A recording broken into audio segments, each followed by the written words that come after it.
tentar alcançar o máximo possível, mas a gente não vai acabar o conteúdo. Esse conteúdo que eu queria acabar hoje, infelizmente a gente não vai conseguir acabar. Então o que eu vou fazer? Vou gravar o restante da aula de hoje. Pelo menos a gente vai chegar até o Hans Kelsen.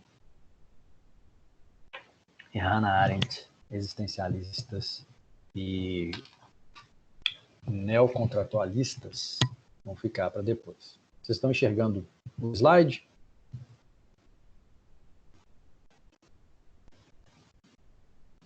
Alguém?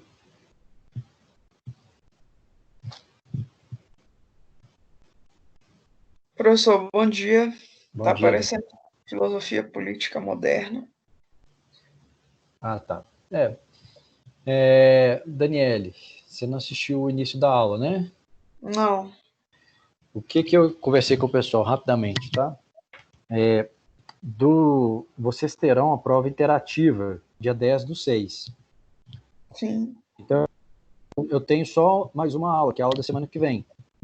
Então, eu preciso acabar. Na aula da semana que vem, eu vou ter que tratar da unidade 3 e da unidade 4, em uma aula só. Não é... Eu acho que a gente consegue, porque não é tão aprofundado. Mas é bem grande o conteúdo, mas não é muito aprofundado. Então, tem que acabar o mais rápido possível essa parte da filosofia do direito moderno e filosofia do direito contemporâneo. Além disso, para a parcial 2, o que vocês terão que fazer? Escolham lá, cada um vai escolher o tema que quiser. Dentro da unidade 3 e da unidade 4, há 8 tópicos de ensino, né, as sessões de ensino. E aí você tem que escolher um deles, elaborar um resumo e me enviar lá no AVA até daqui uma semana, para eu avaliar essa parcial de vocês. Essa é a parcial. Você tem que elaborar esse resumo, pode ser no Word, não precisa ser escrito, não. Se quiser, pode fazer à mão, mas pode ser no Word também. Tá bom? Beleza. Então, os Qualquer temas lá tópico da unidade 3 ou 4. Isso, direito e poder, direito e moral, direito e política, direito e liberdade. São esses os temas, tá bom? A gente já tratou deles ao longo da nossa disciplina, mas ali estará condensado cada um deles. Ok. Beleza, então, vamos lá. Filosofia do direito. Segunda parte da aula, que seria correspondente à aula 10. Como nós vimos, a filosofia política moderna, ela surge ali logo depois do Renascimento, digamos assim, depois do Renascimento, depois do rompimento com estruturas que vinham consolidadas há muito tempo. Por exemplo, o sistema feudal, e substitui o sistema feudal, ou consolida-se o sistema de estados nacionais modernos, porque o Estado português, por exemplo, surge lá no século, não lembro se no século XII ou XIII, o espanhol no século XV, e eles vão esse modelo vai se espalhando pela Europa. E passamos por diversas fases até chegar no pensador, que a gente vai tratar principalmente, né? Vai ser o cerne desse segundo momento da aula. Então a gente passa de uma monarquia absolutista para uma monarquia constitucional, como eu falei para vocês ao citar o Hegel, e por derradeiro numa república, em que o centro do poder está na figura de um presidente ou de um primeiro-ministro que é eleito. Então o ser humano passa a eleger um outro ser humano para guiar o Estado, diferentemente dessas duas realidades anteriores, em que, naquela junção entre a igreja e a nobreza, o monarca ele era uma representação da vontade divina. Agora, na República, temos como líder o representante da vontade do ser humano, por isso o ser humano passa a ser cada vez mais o centro das atenções. Ele mesmo, ele, o ser humano, passa a filosofar.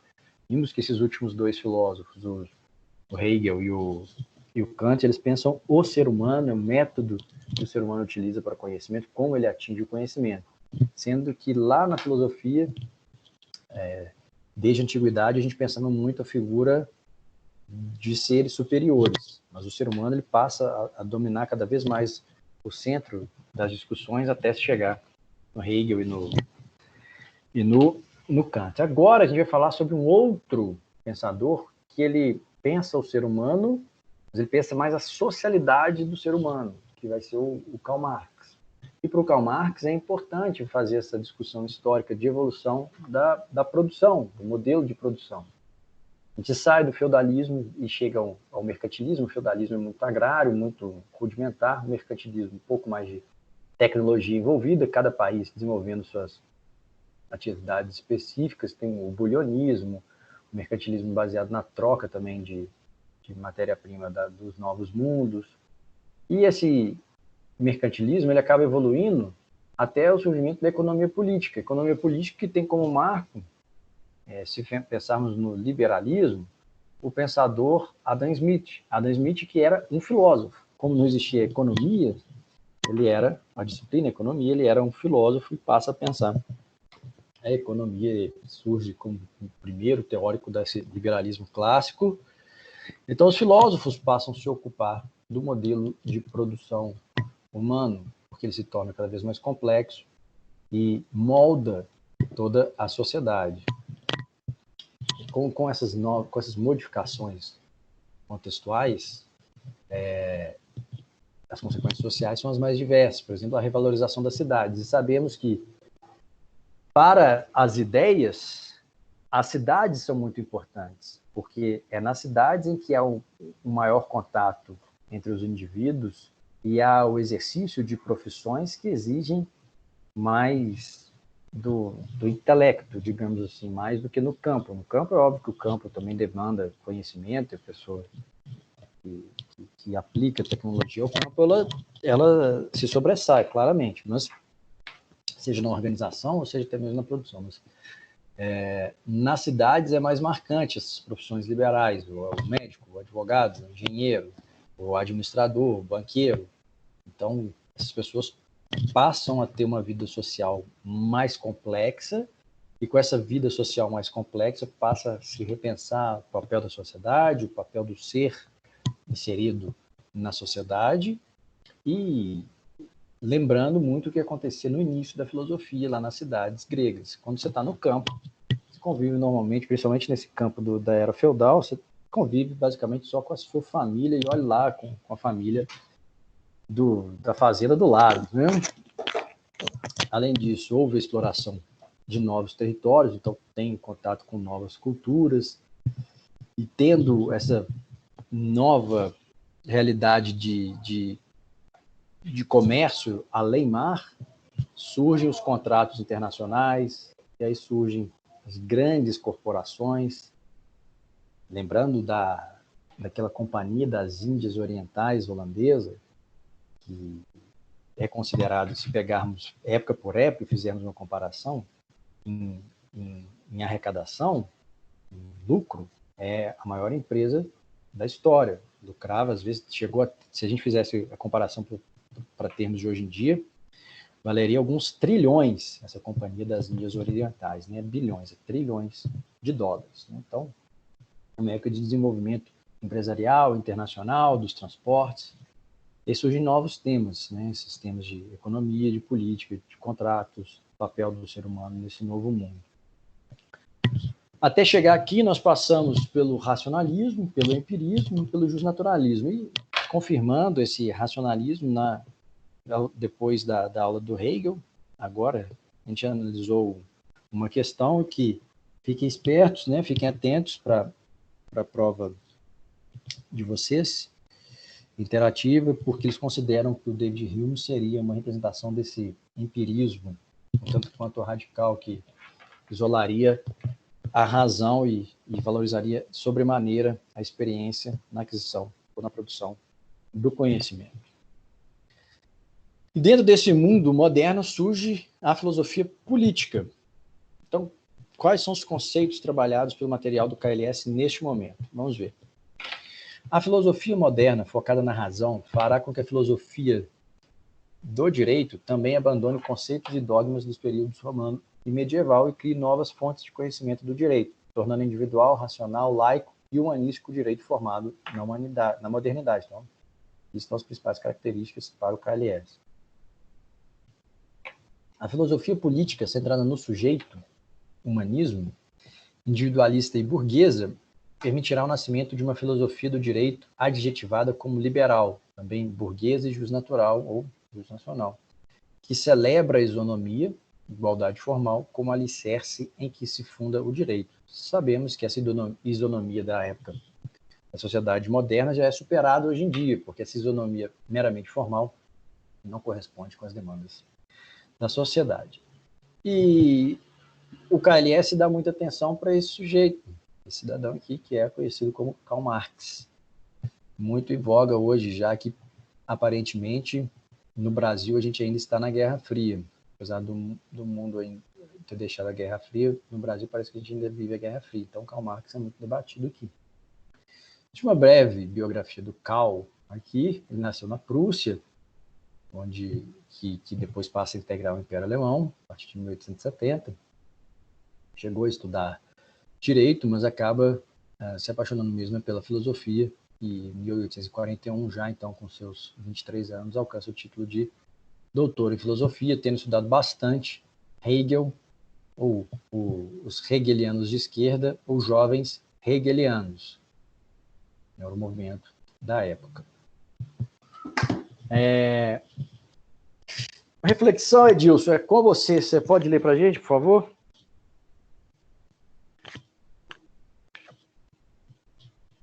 Minha tela que sumiu. Lembre-se do debate na primeira sessão da primeira unidade sobre as concepções de filosofia como a prática daquele que assiste aos jogos em um estádio, não podendo assim jogar os jogos? Marx é revolucionário na filosofia por desconstruir essa concepção histórica do que vem a ser o filósofo ideal e eficaz. Marx não mais permite que se aceite alguém que pense a realidade sem pensar formas de transformá-la e agir para tal a partir do seu conceito de praxe. Atividade prática humana nas relações de produção e de trabalho, que acabamos de conhecer. Nós ainda não conhecemos.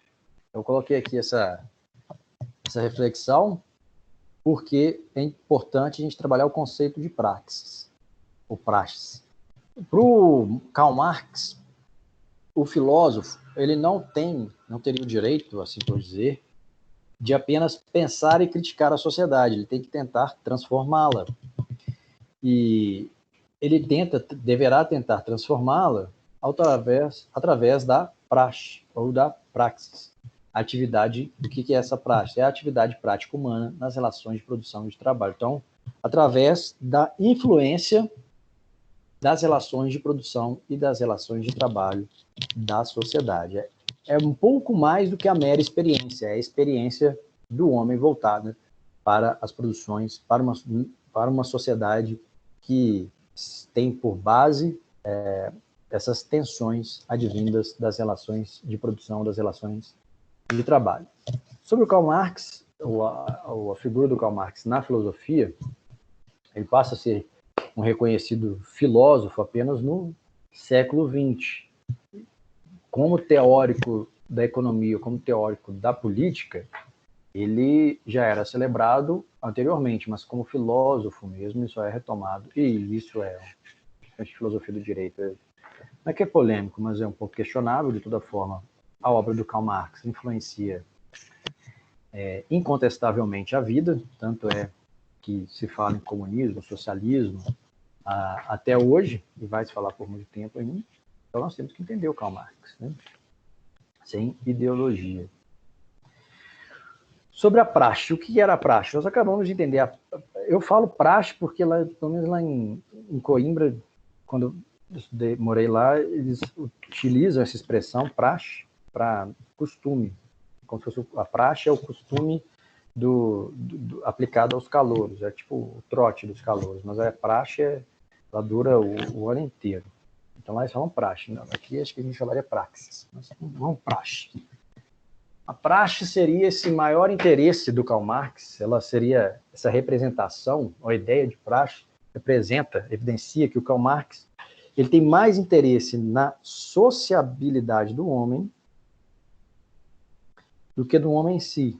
Tem mais interesse na forma como o ser humano se relaciona, mais especificamente em relação, tendo atenção, perdão, às maneiras de produzir valor, produzir bens e circular esses bens, do que tanto pensar o conhecimento ou o ser humano individualmente considerado. E ele desenvolve essa ideia da praxe porque ele entende que o conhecimento produzido pelos pensadores não tem que ser apenas contemplativo, tem que visar a transformação social, porque a sociedade humana ela é injusta e muito desigual. E essa filosofia da praxe acaba que ela se transforma em uma praxe revolucionária. O que seria essa praxe revolucionária? A gente sabe das ideias do Karl Marx, vinculadas à revolução do proletariado. Para o Karl Marx, seria necessário que todo pensador tem como responsabilidade tentar modificar através de suas ideias, de sua capacidade de percepção, a experiência prática. Então, a praxe revolucionária é essa atividade teórico-prática, então junta o pensamento com a experiência, mas a experiência voltada para essa relação de tensão na produção. E essa praxe revolucionária seria uma praxe que se modifica constantemente com a experiência prática e, obviamente, modifica-se constantemente também com a teoria.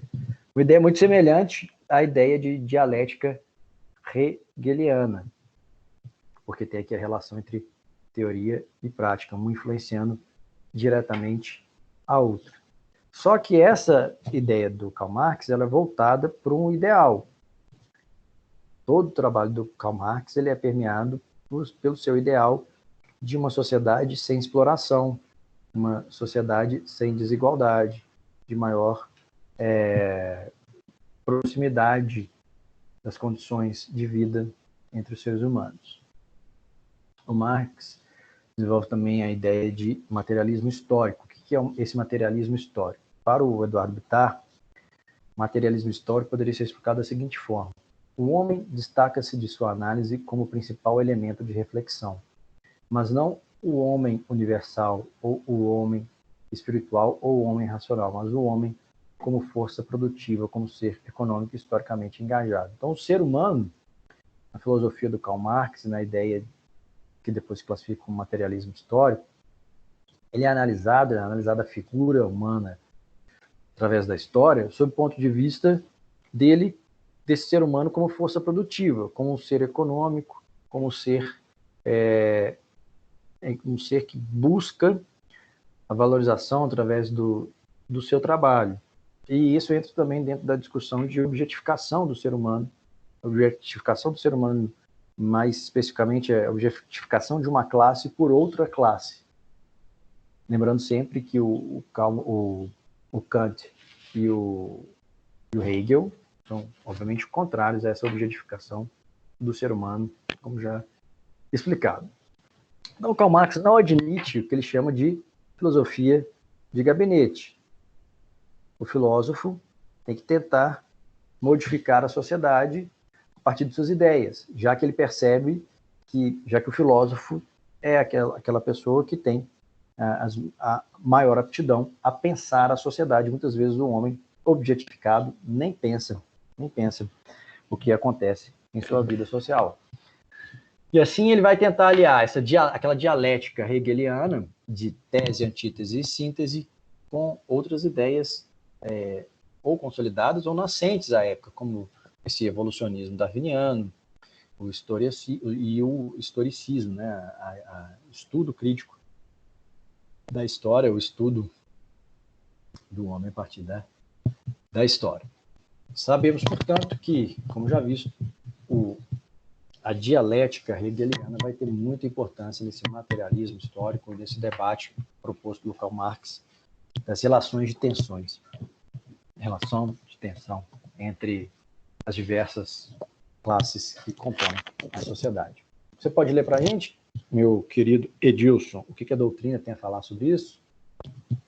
Materialismo histórico. Grande influência da dialética hegeliana. Hegeliano. A Do dialética, Hegel. a dialética exerce exatamente a mesma função na mente humana. Uma ideia desnudada engalfinha-se aproximadamente com sua antítese, criando uma síntese. Esta, por sua vez, transforma-se na nova tese, a ser devidamente seduzida por um novo amante demoníaco. Olha aí, hein? Dois erros podem formar um acerto, mas logo depois do nascimento, esse acerto converte-se em outro erro, que tem de ser submetido ao mesmo escrutínio rigoroso que seus antepassados. E assim vamos avançando. Em si mesmo, o embate de Marx com Hegel foi uma espécie de processo dialético, do qual emergiu o bebê em nome que vira a se transformar, materialismo histórico. Diferente, tem a análise do Wien sobre a relação entre Karl Marx e a dialética hegeliana. Então, Mas Deus nasce errado, vai morrer errado. Sempre será errado.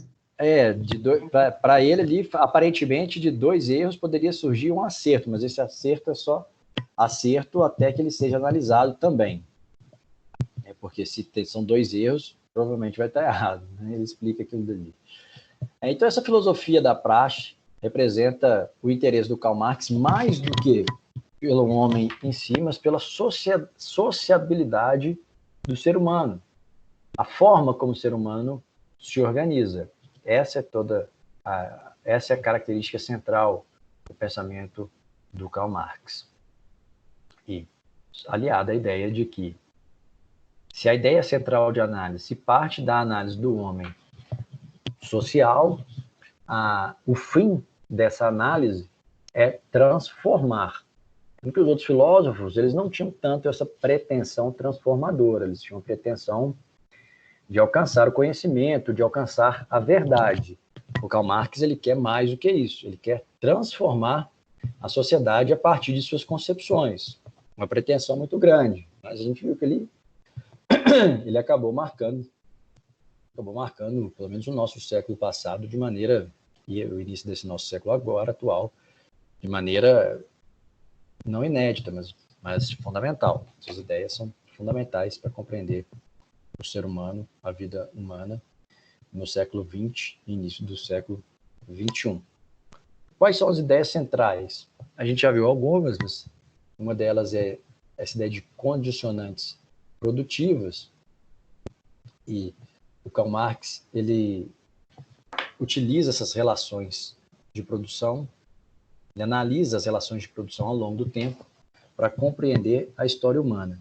E isso é um problema, talvez. Assim, ele fez bem, mas há no ensino de história hoje no país, nada contra o comunismo, também nada contra o capitalismo. Assim, acho que esse debate é um debate sem fim, mas o ensino hoje ele é muito condicionado a uma visão de confronto entre classes ao longo da história, sendo que a história, muitas vezes, ela é influenciada por outros aspectos, não só pelo conflito de classes, mas também por aspectos pessoais, por aspectos culturais da época, não apenas o conflito de classes dessa maneira proposta pelo Karl Marx. Eu acho que nós temos um vício, a partir do Karl Marx, de analisar a história muito focada no conflito de classes, e talvez acho que deveríamos pensar numa alternativa. Claro que não eliminar essa forma de enxergar a história, mas nem sempre basta o conflito de classe para explicar a história. O materialismo histórico, a gente já entendeu. O materialismo histórico é uma forma do Marx de distinguir. Ele opta por um empirismo, claro que tem influência racionalista, mas ele opta por um empirismo, e mais do que um mero empirismo. É um empirismo voltado para o homem na história, o homem como ser produtivo e as tensões na relação de produção. E desenvolve chegar a desenvolver depois o conceito de praxe. Esse materialismo e o materialismo dialético é a marca dessa junção das ideias do Karl Marx com a dialética hegeliana, porque ele faz um diálogo de tese, antítese e síntese ao analisar a história, tendo em vista a matéria, a produção, o bem, o ser humano inserido ou como produtor ou como objeto utilizado para a produção por outras classes. Dentro de Karl Marx, o direito, pelo menos o direito de sua época, é muito criticado, porque ele entendia que o direito, esse direito advindo do Estado, era uma forma de dominação. O direito estatal, então o direito dos estados da época, era consequência do pensamento burguês vigente à época. E ele tem certa razão ao afirmar, por exemplo, que ele viveu em Paris muito tempo, o Código Civil Napoleônico, ele é um código civil muito fechado, que tenta cercar todas as possibilidades da vida privada e com marcadamente influenciado pela ideologia burguesa. Então, se o Estado é um Estado burguês, assim considerado pelo Karl Marx, o direito, um fruto do Estado, é um instrumento do Estado burguês, portanto, será um instrumento de dominação das classes operárias pelo Estado e pela sociedade burguesa. Nessa época, mas em outras épocas, o direito vai ser a representação da classe dominante àquele momento. Então, a nobreza ou a religião, o direito vai ser, para o Karl Marx, instrumentalizado, uma forma de instrumentalização dos interesses da classe dominante. Então, tem que combater também a legislação posta, porque se quer a mudança social, tem que mudar também a legislação. Porque a legislação é vista por Karl Marx como um instrumento de dominação. Por último, fica aqui uma proposta de comparação. Vamos ver. Como aprendemos, Hegel é o teórico fundador da filosofia do direito. Contudo, é possível que o Marx e sua concepção de praxe, entendendo necessário a filosofia ambicionar também intervir na existência humana e gerar uma mudança de paradigmas na filosofia como um todo e na filosofia do direito, que permanece até os dias atuais. Então, o Karl Marx é enxergado, pelo menos para os autores do KLS, como uma nova percepção, uma nova forma de pensar a vida social, muito influenciado pelo Hegel. E vamos tentar falar sobre pensadores contemporâneos. Aqui se inclui o Hegel, entre contemporaneidade e modernidade, o Comte, Nietzsche, Wittgenstein, que é muito criticado pelo atual governo, mas não acho que as críticas são justas, Heidegger, Hannah Arendt. Aqui não está o Sartre e o Habermas, que está vivo até hoje, mas Foucault, o Sartre não está aqui, mas a gente vai debater o Sartre. Aqui também não está o Kierkegaard. A gente não vai conseguir falar sobre o Kierkegaard. O positivismo. O positivismo é uma das correntes analisadas pelo nosso material do KLS ao falar sobre filosofia contemporânea. Esse positivismo, como nós vimos, ele tem como antecedentes o justnaturalismo, ou just-racionalismo, e um realismo que já é marcante ali no David Hume, que seria a ideia de justiça condicionada à eficácia das normas. Lei justa é aquela lei eficaz, é aquela lei que funciona, é aquela lei obedecida e que consegue alcançar seus fins, que é organizar a sociedade. E já o justnaturalismo, o just-racionalismo, pensa de maneira diversa, pensa na lei justa, aquela lei que deriva da percepção de normas que seriam de direito natural, que comporiam o justnaturalismo. Assim, surge, depois de trabalhar essas duas correntes da filosofia do direito, o positivismo para o material KLS. E o positivismo, ele como a gente está numa sociedade cada vez, quando a gente está mais próximo dos nossos dias, aqui nesses contemporâneos, que seriam também, inclusive, nossos dias, é claro que a gente sabe que a gente vive numa época, numa sociedade, em que há uma produção de conhecimento como nunca antes se percebeu, nunca antes se viu. Então, há muito mais pensadores e muito mais filósofos dentro de cada corrente, levando essa corrente a ter várias nuances. E especificamente aqui, ao falarmos de positivismo, a gente vai tratar do positivismo do Hans Kelsen, que é, sim, aquele positivista que é mais famoso dentro da academia brasileira, dentro das faculdades de Direito no Brasil. Quando eu citar Isis Conceição, eu estou citando o material do KLS, porque ela é a autora, tá bom? E aqui está a indicação da página. Sobre o positivismo, a professora Isis Conceição entende que o objeto validade e eficácia da lei, ou a lei que pega, é distinto do objeto justiça do justnaturalismo. E ambos não devem orientar e influenciar de forma significativa o direito e a ciência do direito.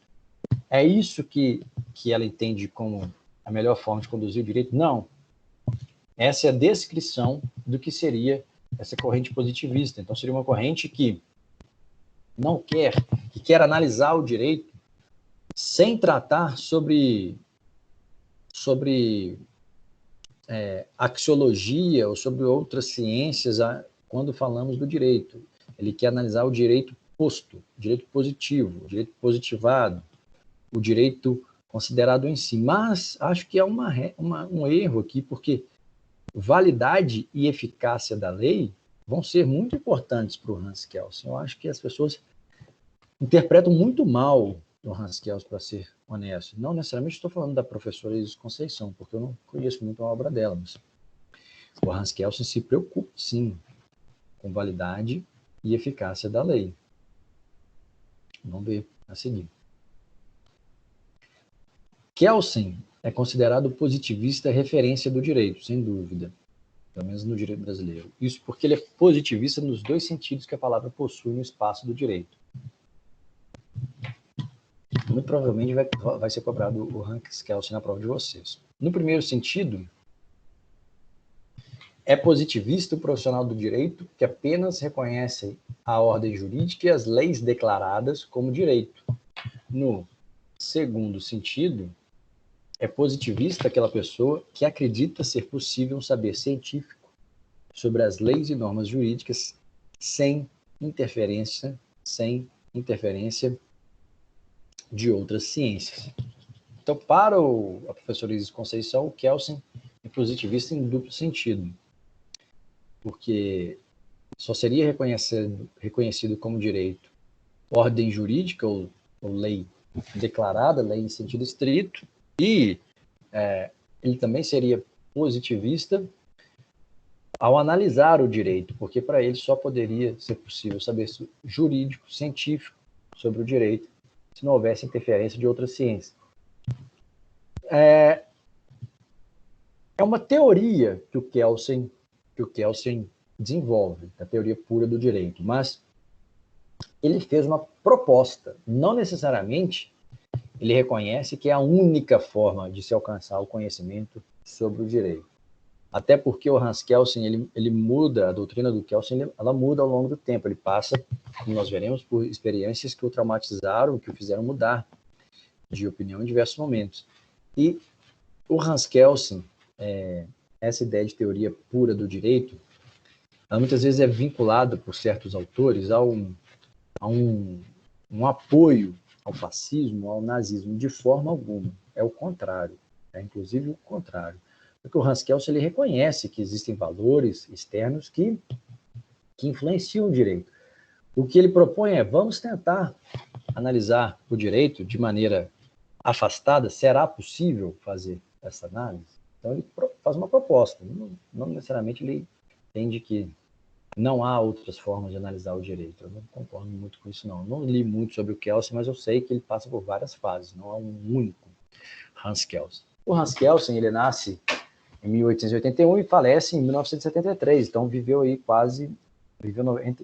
92 anos, né? 91, 92 anos, viveu bastante tempo, Kelsen, esse senhor simpático. Quando o Kelsen nasce, no final do século XIX, ele nasce em Praga, que hoje é República Tcheca, mas então era parte do Império Austro-Húngaro.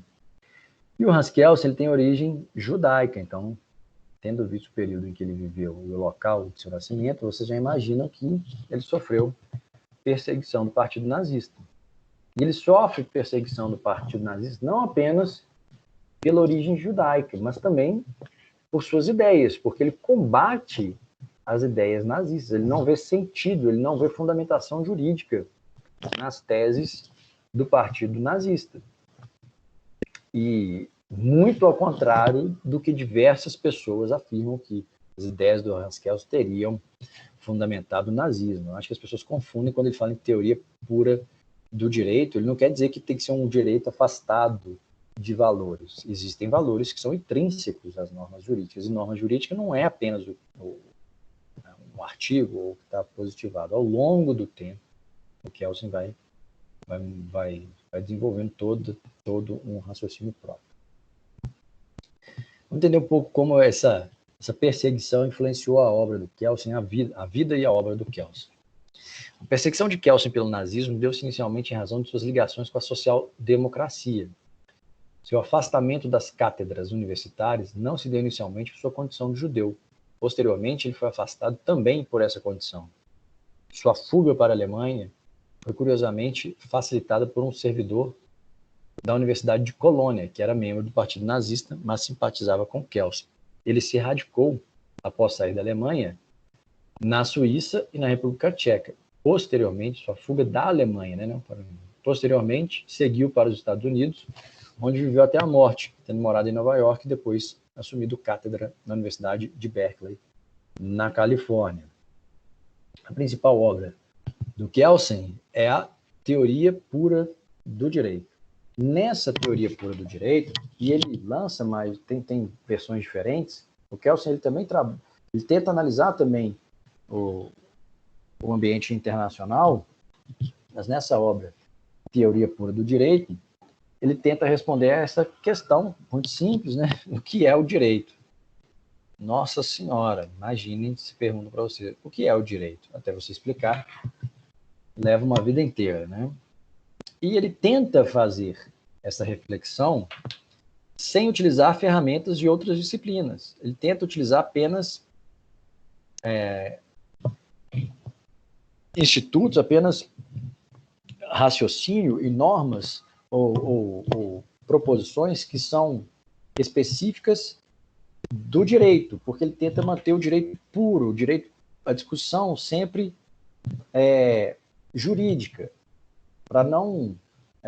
porque é muito difícil você juntar, imagina nessa época que já havia análise de todas as correntes filosóficas, você conseguir debater o direito se as bases deste debate são distintas. Então, uma pessoa positivista tem por base a análise da legislação escrita e vai discutir com outro professor de direito que já utiliza como base do seu ensino a axiologia ou a principiologia. Então, eles não conseguem chegar a um acordo, é óbvio que não. Por quê? Porque suas bases teóricas são distintas. Então, vamos tentar o máximo possível, propõe o Hans Kelsen, deixar o direito puro, analisar as relações de causa e consequência, de fundamento, de validade das normas a partir do próprio direito, porque ele fica cada vez mais científico. Isso não quer dizer que a produção deste direito, a produção das normas jurídicas, não deva ser influenciada pelos valores. É claro que tem que ser. Então, Hans Kelsen não entende que o direito se afasta de princípios, se afasta de valores. Não.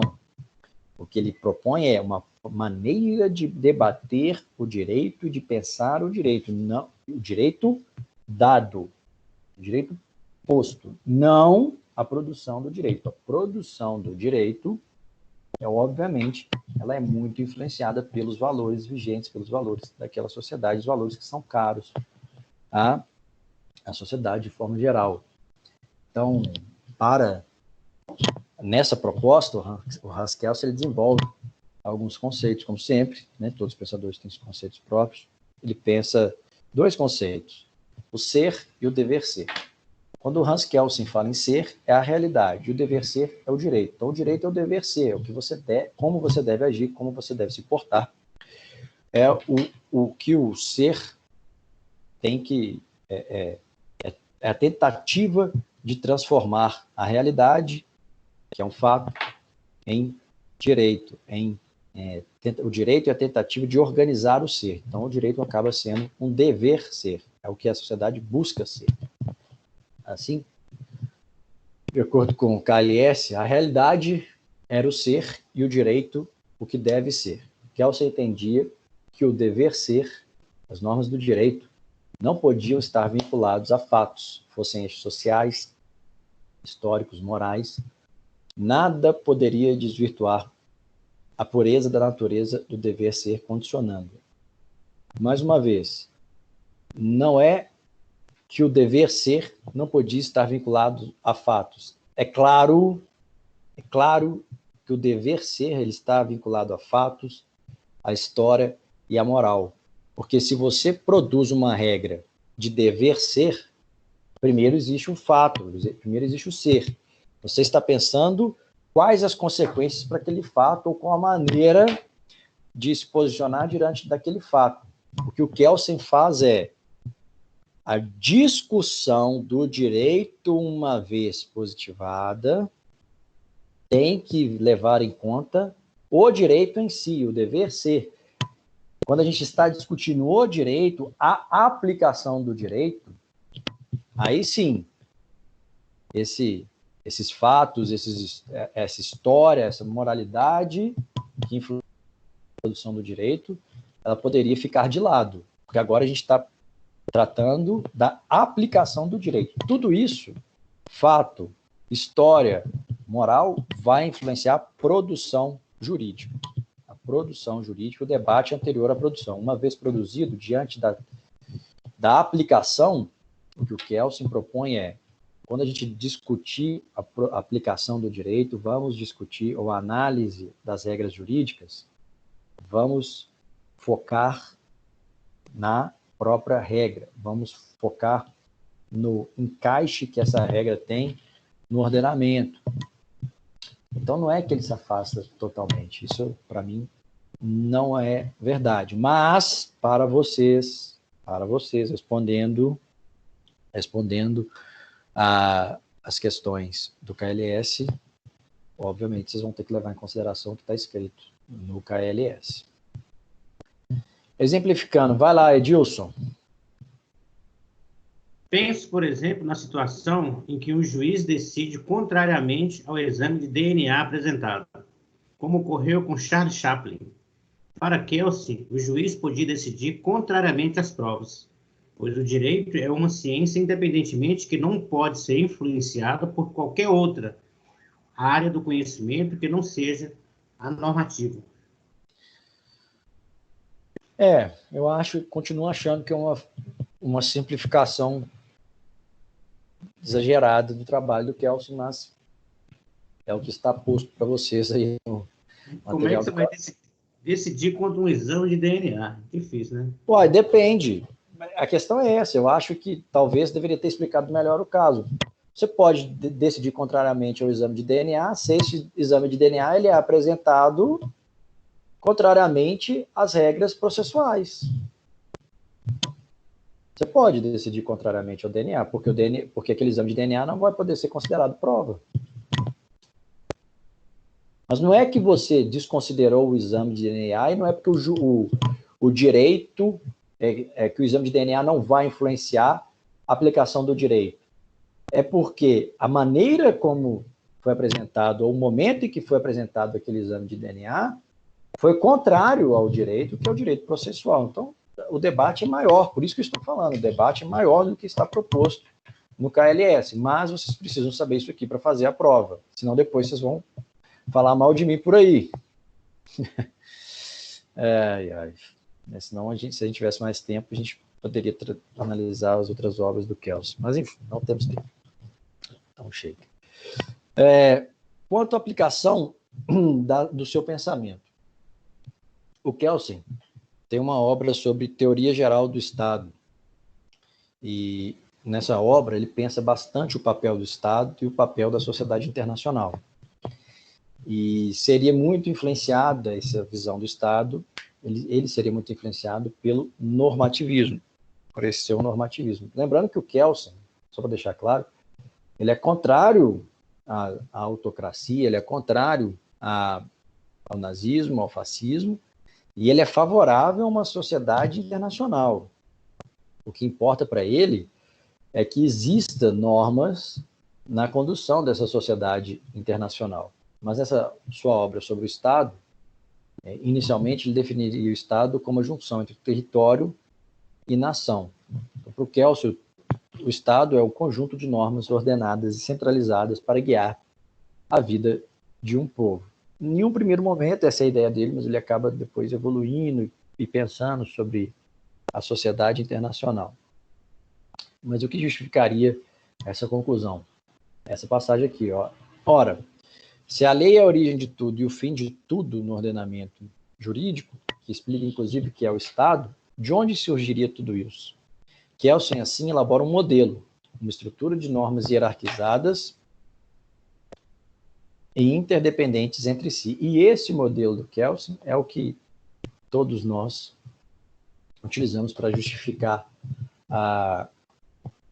o ordenamento jurídico, para entender o ordenamento jurídico. Então, o Kelsen, a marca do trabalho do Kelsen, é esse sistema de validade das normas. Algumas ideias são fundamentais nesse sistema de validade das normas, esse sistema kelseniano. As leis derivam umas das outras. Então, primeira coisa, uma lei deriva de outra norma. É isso que o Kelsen propõe. Não é um direito extremamente fechado. Ele sabe que outros valores, que valores externos e que institutos externos ao direito vão influenciar a produção jurídica. Mas uma vez que houve a produção jurídica, o que você quer entender dentro do direito, como que você justificaria uma norma perante outra norma, a criação de uma nova norma, ou a revogação de uma norma, ou deixar de aplicar. Então ele quer analisar o direito fechado em si para entender as relações entre o próprio direito, mas ele sabe, diferentemente do que a maioria afirma, eu entendo assim, ele sabe que o direito é influenciado pelos valores externos. O que ele propõe é, vamos racionalizar o máximo possível a nossa análise da norma, do sistema jurídico. A gente tem um sistema organizado, o máximo organizado possível, para a gente poder, inclusive, fiscalizar a produção normativa. Então, para o Hans Kelsen, as leis derivam umas das outras. Se elas derivam umas das outras, como que isso acontece? Acontece da seguinte maneira. A norma inferior fundamenta-se na norma superior ou na lei superior. Então, se a norma lá de baixo tem a sua validade porque existe uma norma superior que permite que a de baixo exista, em determinado momento a gente vai chegar ao topo. E ao chegar ao topo, a gente alcançaria o que chamamos de lei fundamental. É assim, ó. No Brasil, muitas pessoas ensinam esse sistema de derivação e de validação das normas do Hans Kelsen como se fosse a pirâmide normativa de Hans Kelsen. E indicariam que no topo existe a Constituição Federal, depois da Constituição, leis complementares, leis ordinárias, medidas provisórias, leis delegadas e resoluções. Então, novamente, essa pirâmide está lá no material do KLS. Então, para fazer a prova interativa, é fundamental entender, conhecer essa pirâmide. Mas, se eu tivesse que dizer para vocês qual é a lei fundamental para o Hans Kelsen, lei fundamental seria o Pacta Sunt Servanda, do Hans Kelsen internacionalista. Então, mais especificamente, o Pacta Sunt Servanda de natureza internacional. O que é o Pacta Sunt Servanda? É a valorização dos pactos. Os pactos devem ser respeitados, inclusive o pacto social e os tratados elaborados entre os países.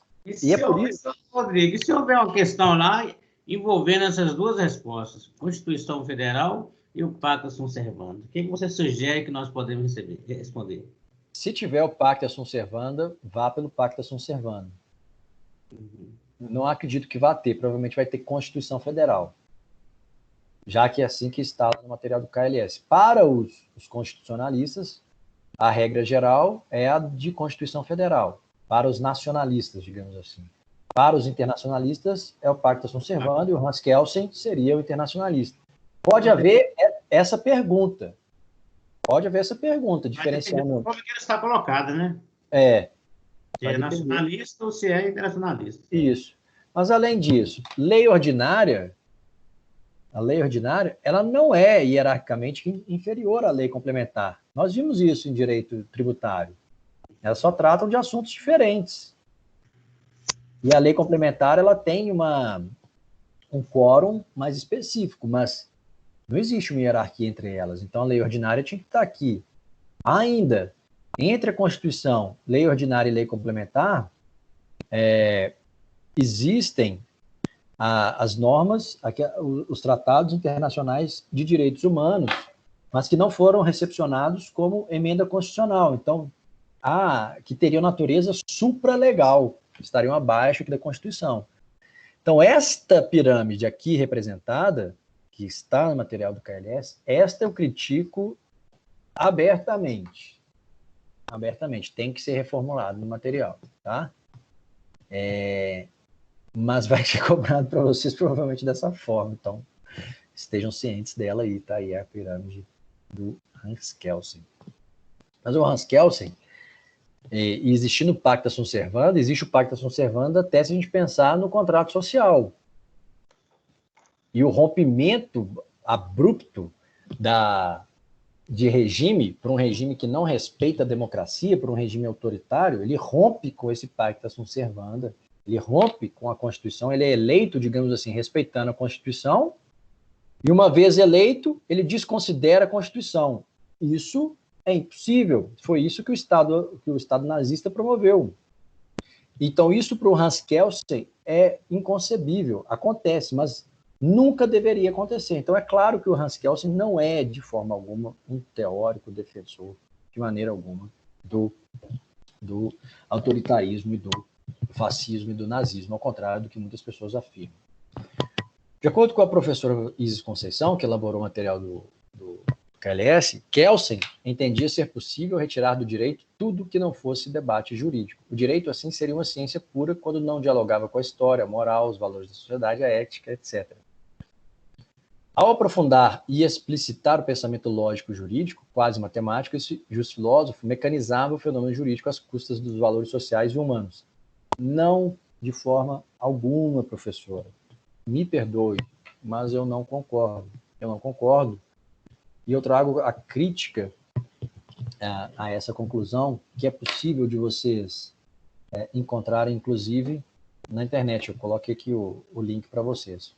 Contrariamente a essa conclusão do KLS, veja essa conclusão aqui, de professores da Universidade da Unicinos, da Universidade do Vale do Rio dos Sinos.